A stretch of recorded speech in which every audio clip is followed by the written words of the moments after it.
multiple lives. The multiple lives is there, and I feel that as soon as we've reached a level where we just can't learn anymore, we are the nice person, we have hit the spiritual realm, we've done everything we can, then we don't come back. We come back, we go higher because we've learned everything that we need to learn in this life. Therefore, we can go on then to be a guide and help someone else go through their life. Hi everyone. Before we begin, I want to let you know that this podcast is for informational and inspirational purposes only. The advice and insights shared here are based on my personal experiences and expertise, but they are not a substitute for professional, medical, psychological, or business advice. If you are dealing with a specific issue, please consult a qualified expert. And thanks for watching.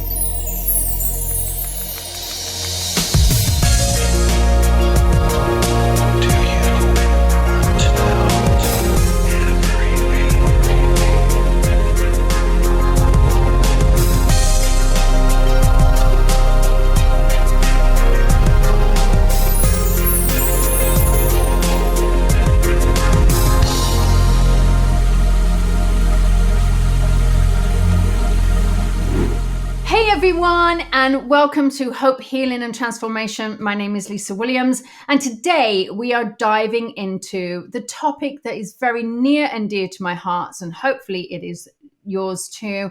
And it's so magical. It is the way that spirit communicate with us, the way your loved ones who have passed over want to connect with us. Have you ever had those moments where you think that your loved one is trying to connect with you from the other side? Maybe you've heard a song at the right moment, it was your first dance, or you've seen a butterfly and you're like, oh my God, is that mom? Or you just had that little nudge of intuition, or maybe even a book fell off the shelf. You know, these aren't coincidences. They are actual messages from your loved ones. Now, I'll tell you a funny story. This is actually really funny. I was in Scotland and one of my dogs passed away, Lucy. And I will tell you, I felt her on my bed. She came in and she was like, great. And then the following night, I was like, I just wanted her to come again. And I Googled signs from your loved ones. And guess who came up? Number one hit, yours truly. And funny that Lisa Williams was Googling exactly the same as you, because I was in a deep space of grief. Honestly, it happens. And I mean, I think it's actually quite funny. And now I have these moments where all of my dogs have passed away. And before you ask me, no, we are not getting another one. Chris has said, absolutely not. I would love one. But Chris is like, no.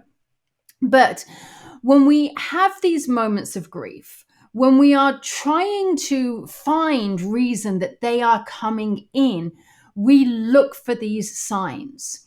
And trust me, we get them. And I'm going to share with you the science behind it today. I'm even going to take you through a meditation that you are going to connect with your loved ones. So click subscribe and share with those people who are wanting to communicate with their loved ones, because trust me, the signs are there. The spirits want to come and communicate. The universe is going to answer you. It happens. And so these little signs are messages from our guides, our loved ones, our ancestors, the people that help us. So I want to share this with you. We're going to explore how our loved ones communicate. And I'm going to share some real life stories, okay, that have actually even shocked me from the other side, and how you can start to trust and recognize these signs yourself. So I remember doing this reading. It was crazy. I can see myself where I was sitting, and I was talking to this lady, and they're on the phone, and it was during her reading. And I said, I've got this little girl, and suddenly she's twirling around. And I started to explain who I'd got. I described the fairy dress, the way that the shoes lit up, everything. And then I wanted to sing the song. And for legal reasons, I cannot share the song here because, copyright, but let's just say it was from Frozen and it's all about letting things go. Well, I started to sing that. And while that song was not exactly the song, all of a sudden the woman said, "Oh," and she started to cry. She said, "That is the song I hear." And it's actually another Disney song, but that and another Disney song was the song that she hears in so many different ways that she knows her loved one is around her, her little girl. I will tell you, for me, when I lost George, we lost Max and George within 11 days of each other. We were not expecting to lose Max. Max would have been the old man that absolutely would have sat at the end of the bar and would know everybody else's story. And we knew we were going to lose George at some point. But trust me, when we lost Max, it was a massive, massive shock. And so every time, Max was this tiny little black dog. And when I was there for it and it was out of the blue, I honestly thought I was going to be traveling with him. And I kept seeing him. It was like I was looking on the floor. I kept almost tripping over him because he was a dog that I would just trip over. And then, even before this episode, okay, I hear this shaking. I don't have a dog here. And it was like this shaking, and the little chain that I could hear, this clink, clink, clink. And I went, Max is here. And these are just some ways that they were communicating with us. And I will share with you, this is a funny story. When George passed away, I was not there. I was actually in Italy. And I was there for Max. I went on a trip and I went to Italy and I was devastated. And many of you who have followed my journey will know that George and you would often hear him snoring on the sofa while while I was teaching or whatever. Well, we are in Paris, my husband and I. He met me in Paris only a few days later. And I kept seeing these fluffy white feathers. Now, listen, everybody is like, well, it's a sign from spirit. It's a sign that your loved ones are with you. It's a sign that you're angels. And I'm like, no, it's George. It is George. Now, picture the scene. There I am, and I see this fluffy white feather. We are at this, we go on this bus sightseeing tour, okay? And we go up the Eiffel Tower. And my husband and I are walkers, so we like to walk the city. We're at the end of our day, and I am like, oh my God, I am kind of done. So we get to the Louvre. I wanted to see the pyramid of the Louvre light up at night. We got there too late. And as I am walking through this little tunnel to go out towards the train station, this feather is floating and floating and floating right in front of me. And so I chase this feather. And honestly, if you could have seen Lisa Williams, psychic medium, who's been a psychic medium for 30 plus years, who've had TV shows, who's done everything you could ever imagine, I am chasing this little white feather down. And as I'm running around, I grab it and it's in my hands. And truly, and Chris is like laughing at me. He said, "What are you doing?" I went, "It's George, it's George, it's George." And then he's like, "Let that be a sign for somebody else." Now, if you knew my husband, you would know that my husband does not believe in any of this. He's like, whatever. He kind of believes, but he doesn't always. So I chase down, I get this feather. I then lose it. It runs, it goes. And I'm like, it's just like I'm chasing George. It's just like I'm chasing George. You have no idea. And then I look at the clock. It is 1:11 at night or in the morning.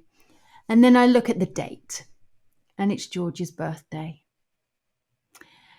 You just can't make this shit up. You can't make this shit up. And this is just one of the ways that Spirit was communicating with me. You know, psychic medium, Lisa Williams, who's been doing this for a long time, is still looking for the signs. But this is just one of the many ways that spirit reach out to us. And so the key here for every single one of you, even if you're a psychic medium, even if you are Lisa Williams, even if you are whoever you are, you sitting there listening, the secret is learning how to listen and trusting in what you get. Because trust me, even I question it. This is what I do for a living, but I question. So let's start. Let me help you understand why this matters and science and spirituality, because I think there's definitely a connection. And I think it's very important that we understand how it actually works. So our intuition is actually wired into our biology. Okay. So when we think about intuition, it is all in the human mind. This beautiful mind inside of our head is so powerful. Now, studies show that the human brain processes information beyond what our conscious mind is aware of. Okay. So, meaning when you just know something, when you have that feeling like, I know I shouldn't do this, or I just know that this should be happening. This knowing or a feeling or this presence is real. You're not making it up. And those skeptics in your family or your friends, let them believe what they want to believe. That's their problem. It's not yours. All right. If you are starting to believe in your intuition, this is a biological thing within your body. And it's your intuition is picking up on subtle energy shifts. It's just the way it happens. Those people out there that does not believe in this are not conditioned or training themselves to pick up on these subtle energy shifts. I've had it. My dad does not believe. My dad is a complete atheist. I love you, my dad. My dad is amazing, okay? But when his mom died, he didn't want to know about it. And then suddenly he said to my mom, he went, I just heard her. I just heard her. And these are these subtle energy shifts that we look for. It gives us hope. It gives us that healing. It helps us transform our lives. It helps us throughout our grief. You know what? I have to say it's a really sad thing when somebody doesn't believe in the afterlife. It's a really sad thing. That's their problem. I can't make that change. But I think it's so important that when we start to believe and we start to connect into spirit, we are going to be shown the signs. Now, there is something called confirmation bias, okay? And this is where our brain is looking for patterns, okay? It's just the way it is. So our brain is wired for safety, and it is wired to remember things and find reason for things. It is wired for data. And so everywhere in our brain, we're going to see something. Let's say it's a butterfly. And everywhere in your brain, it's going to look for reason. It's going to look for a pattern. It's going to look for a sign. It's going to look on something we are emotionally invested in. So if you're grieving, or you're searching for a connection, or your loved one has passed over, and you see a butterfly, immediately your brain is going to start searching for every single reason why a butterfly is a sign. It's just fact. It really is. It's like when you buy a red car and all of a sudden you're seeing red cars. I bought a vehicle, and I'm going to tell you, everywhere I looked, I was seeing that vehicle for the first period of time that I had the vehicle. Listen, I've been driving that vehicle for the last 8 months, and I've only got 1,700 miles on it. It's not a lot. So I'm still seeing it because that vehicle is still new to me. So when we're searching, when we're grieving, when we're in that place of need, we're starting to look for this confirmation bias. And our brain is going to start going into this safety, into this pattern, into the data that says this is a sign. And then guess what happens? Your mind goes, I don't know. Is this a sign? Is this really a sign? I don't know. It really is a sign. We have to trust it. You know, when we are grieving, we are searching for a connection. We become more aware of the subtle messages around. But here's the thing, what if this confirmation bias is really a mental trick? Or what if it's actually spirit using that awareness and that openness to communicate with us? Think about it. Imagine it's like turning on a radio. If you're slightly off, the frequency is like fuzzy, it's like, it's yucky. But when you completely tune in right, you get an accurate and clear message. Now, let's address the skeptics, all right? If you are a skeptic, that's fine. It is absolutely healthy to be a skeptic. And it is normal to doubt or dismiss the experiences that you may or may not have. But the more you acknowledge them, the stronger they become. Spirit is always speaking. We just have to learn to listen. I'll tell you, there is an absolute line between skeptics and cynics. I'll go back to an episode that I did with Oprah. There was this woman called Laura, and she had lost her dad. And before the reading, just like I do, is I was getting information. And I said, oh, I have a father here. Now, as I was bringing through the dad, I will tell you, I got up and as I'm working with this lady, I got up and walked out. And I actually said, she said, well, you've got a 50-50 chance if my dad is in spirit or not. And this was probably the third time that she'd said something like that. And I said, listen, you either want to speak to your dad or you don't. And then she said, yeah, well, yes, he's passed. And the final thing that was the straw that broke the camel's back, after all of this questioning, ridicule, maybe, questioning my gift, is I said, your dad wants to dance with you. And she said, well, I never danced with my dad. And I said, well, he's showing me he danced and he would love to dance with you.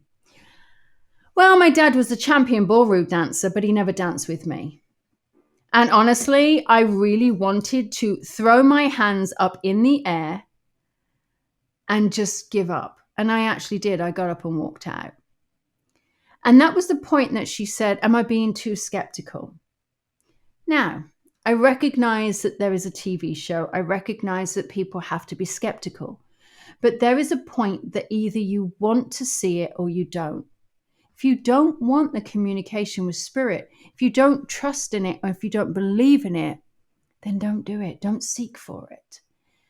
But also don't take the hope away from someone else, because that hope is what people need to get them through 3 o'clock in the morning, 4 o'clock in the morning, 2 o'clock in the afternoon, when they are needing communication with their loved ones. And they need to know that that little white feather over there is their loved one coming through. So I would love to know what signs your loved ones have been sharing with you. What are they? What unusual things have you been given? So like and subscribe and share this out with all of your friends, because I think it's important that people start realizing how real this is, how important this is for people, and how it's a very, very normal thing that people are communicating with their loved one. So, my friends, we are going to take you through a process. This is not the time to be driving. This is not the time to be chatting with your friends. This is a time for quiet reflection. It's going to be a 10-minute process. Maybe we'll put some music on. In fact, Ray, you've all heard Ray. I'm going to tell him to put some music on. Ray, you're going to put music on the back end of this. I've actually got some royalty-free music if you need it. So we're going to take you through this process. So get yourself comfortable. You might need a journal. You might want to, grab a little journal just to write in. And I would love you just to sit comfortably and just breathe. Just allow yourself to relax.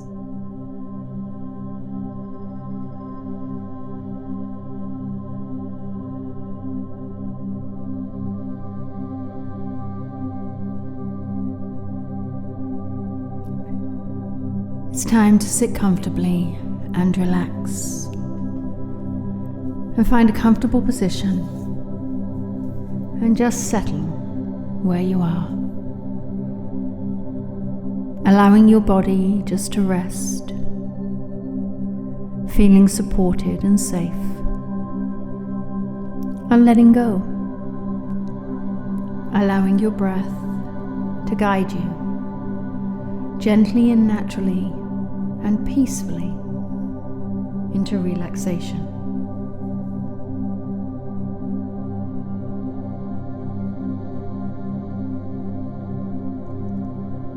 Allowing yourself the space to breathe, the space to connect with your loved ones and yourself.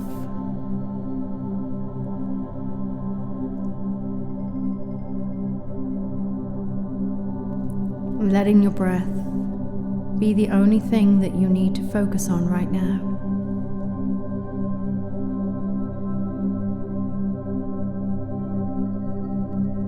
Taking a deep breath in and out. And again, take a deep breath in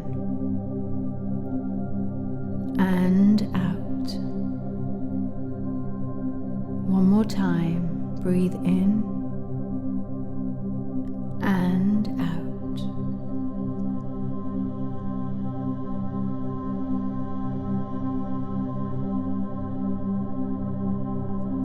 And just allow your breath to gently find its natural rhythm, and to allow your body to feel safe and secure in where you are sitting. And with every exhale,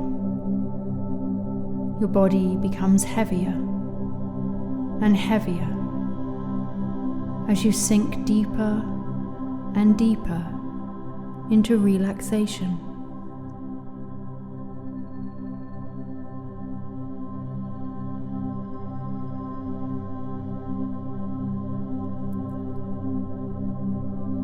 This is your time of connection.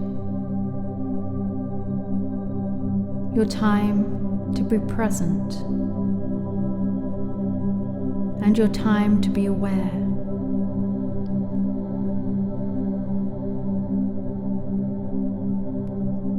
These are all of the things that you need to connect with the afterlife, the life and the world in which is waiting for us when it is our time to leave,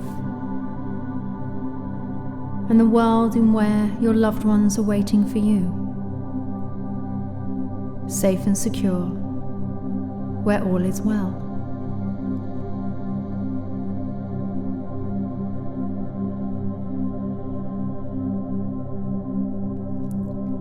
A world that you have been in many times,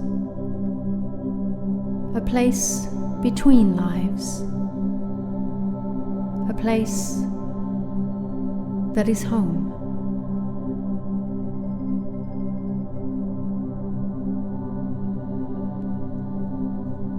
And as you breathe, allow your body to feel more and more settled, more and more at ease, and more peaceful.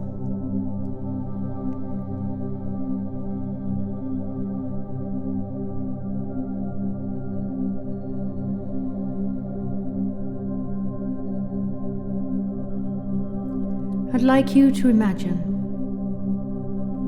that you are sitting in a room A room that is decorated exactly how you want it to be.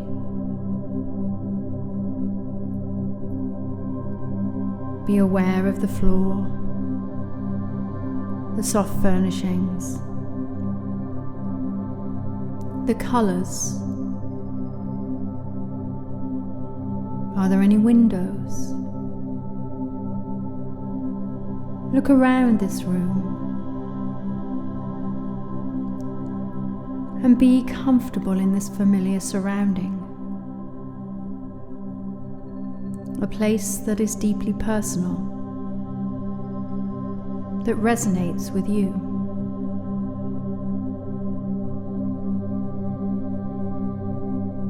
Start to decorate it exactly how you wish. Start to feel the energy in the room.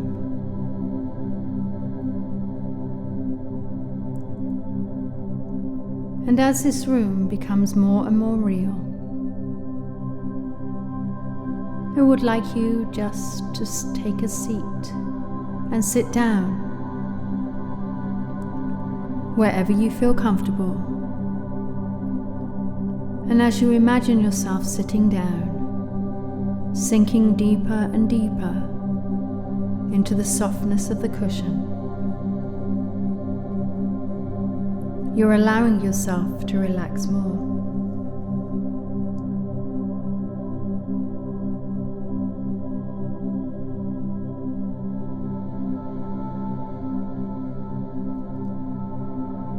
And as you take a look around,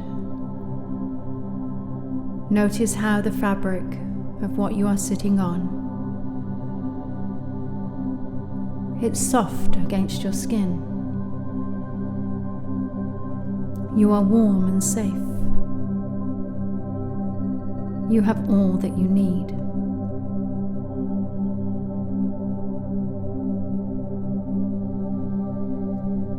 And as you start to look around, you notice a picture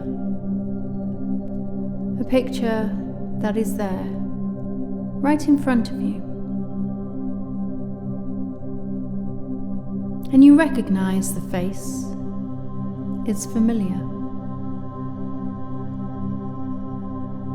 And without thought or question, you walk towards this picture and you take a look at the face that is smiling back at you. It is the face of a loved one who has crossed over. The face of a loved one who is in the afterlife, in the life between lives, a place that you will return to, a place where there is only love. And as you're looking at this familiar face, you start to notice their eyes.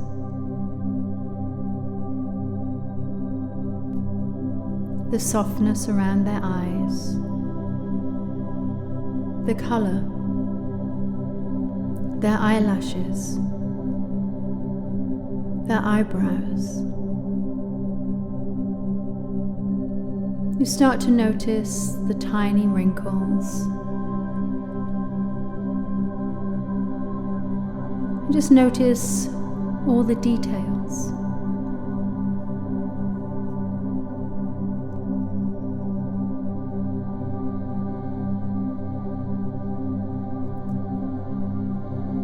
And then you move yourself down to their nose and their face, their cheeks, the softness of their skin.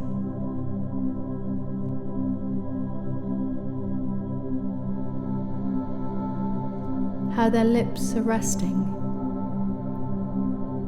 their jawline,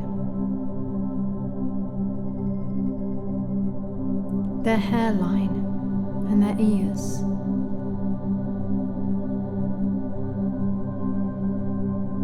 You start to notice all the little markings on their face.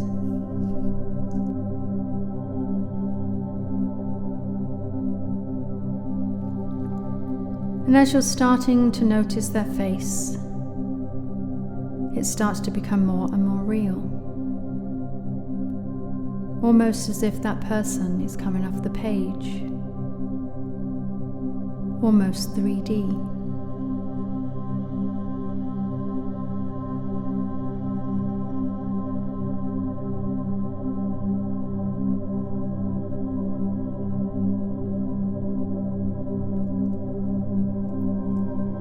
And as they're starting to come more and more alive, you start to notice how their hair is, their shoulders, and their body.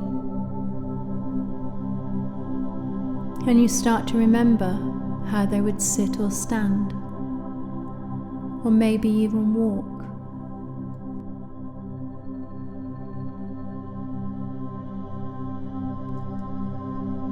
You're very aware of their presence and what it felt like to touch their skin.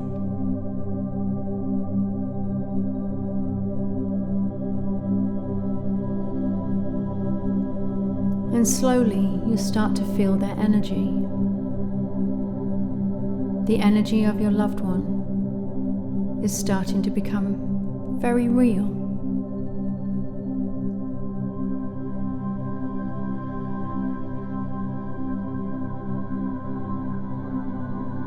They are real. They are with you right now. Imagine what it's like to be in their embrace. Feel it and touch it.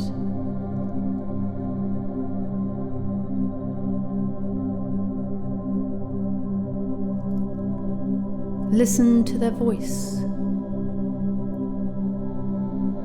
What type of voice did they have? Was it deep and husky? Or a sweet, gentle voice? Listen to their accent as they say your name.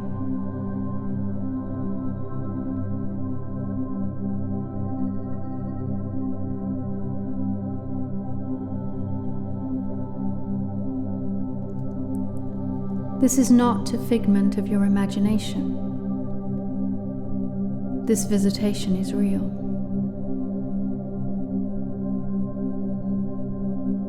Your loved one has become very present in your world right now.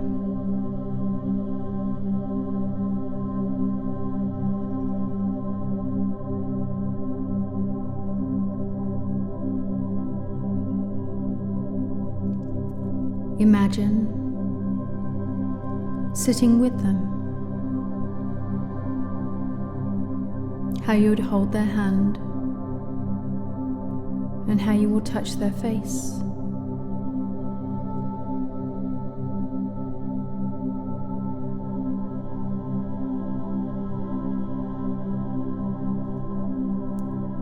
And start to imagine all the things that you would say.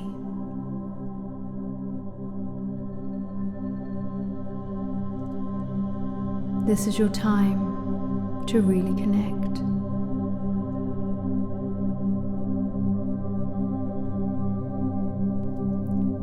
I'm going to leave you here for a few moments to have the sacred connection to your loved one.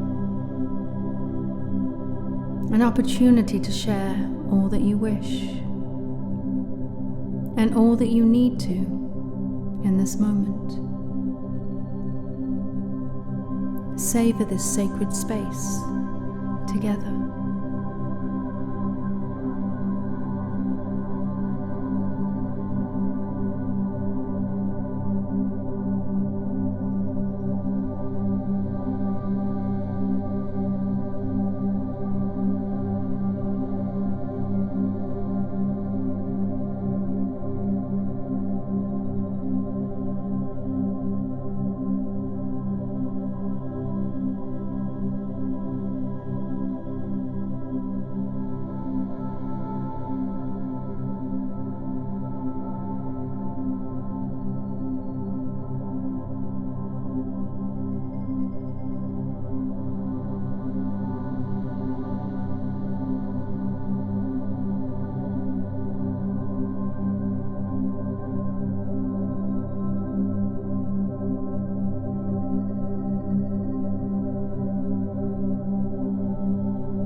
This time is sacred. This time is real. Allow your connection deep into the soul.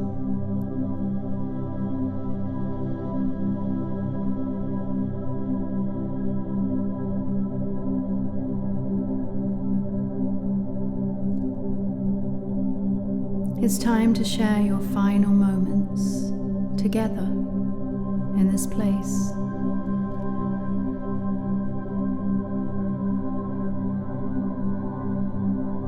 And as they're connecting with you, they place a small, tiny box in your hand.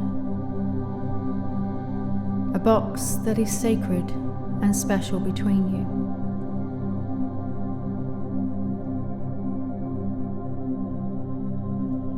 And it's time now to embrace, sharing the love that is so very real.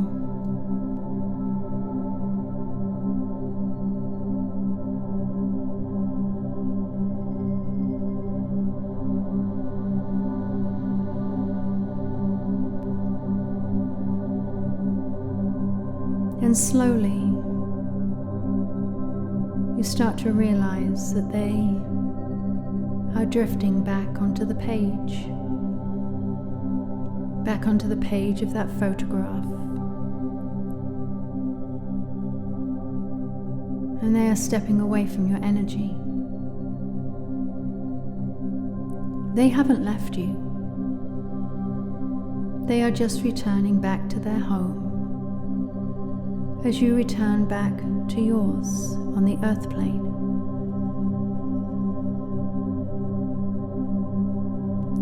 The connection was very real.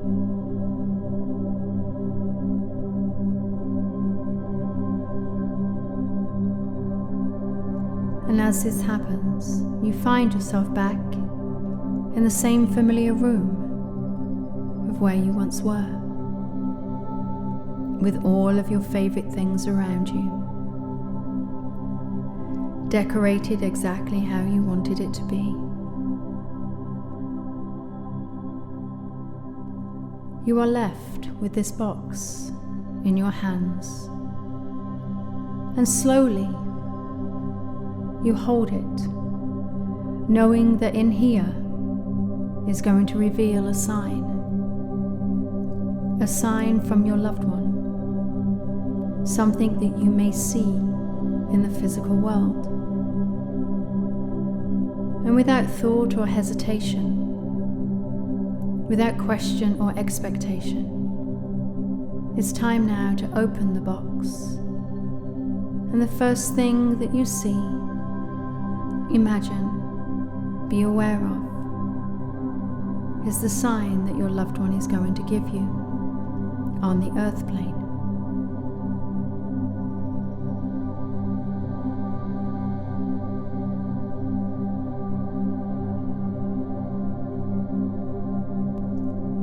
It is not a question. It is not a wonder. It is real. All you need to do is trust. Trust knowing that they are coming to you and will come to you whenever you need them.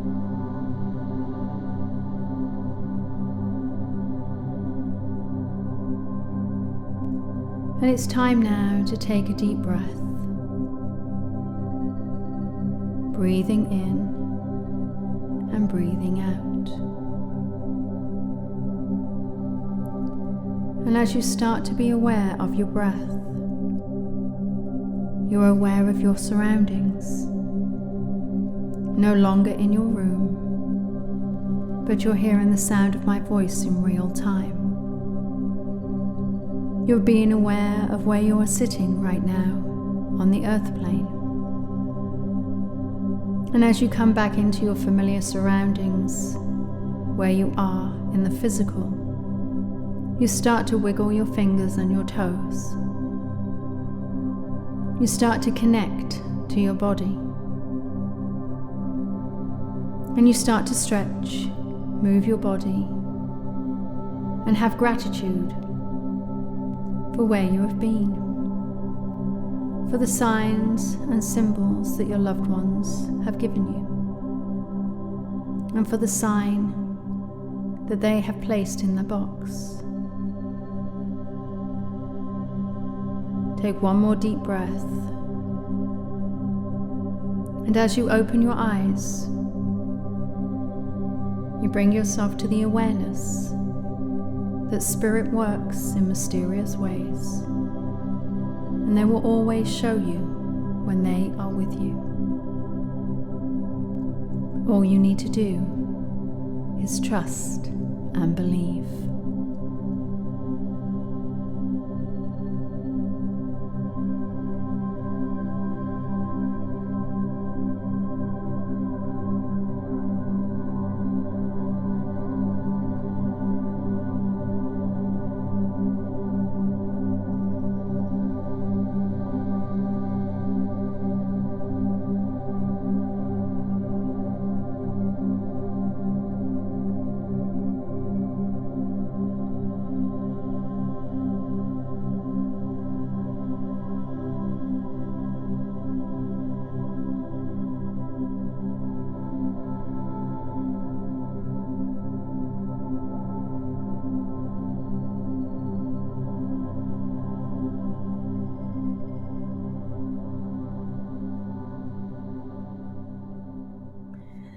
So, how are you all feeling after this? Oh my gosh.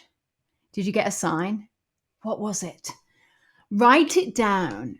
And here's the thing. I don't want you to start going, oh, well, I haven't seen it. I haven't seen it. I haven't seen it. Let me share something with you. I remember doing that exact exercise, that exact meditation with a group of people in Florida. And I said, this is one lady, I said, what were your signs? And this one woman said to me, it was boxing gloves. She said, where am I going to get a set of boxing gloves from? I said, I don't know. I said, but, they'll show you your sign. And then they were like, okay, very, very skeptical. I mean, listen, I get it. Super, super skeptical. And then about 2-3 hours later, someone tapped her on the shoulder and asked her to grab the keys that had been dropped. As she picked up the keys from under her chair, guess what was the key ring? Boxing gloves. So you never know when the sign is going to come. Happened when I was in Montreal. This guy said to me, my mum gave me blue butterflies. He said, where am I going to see blue butterflies, Lisa? It was the thick of winter. There were no butterflies out there. And guess what happened? We were doing an exercise. He needed a piece of paper. Someone ripped out of her journal, and all along the sides were the blue butterflies. So your sign is going to be there. Your sign is going to absolutely be there for you. And I would love to know what your sign was. What was the sign that you got from Spirit? And remember, it can be a dream.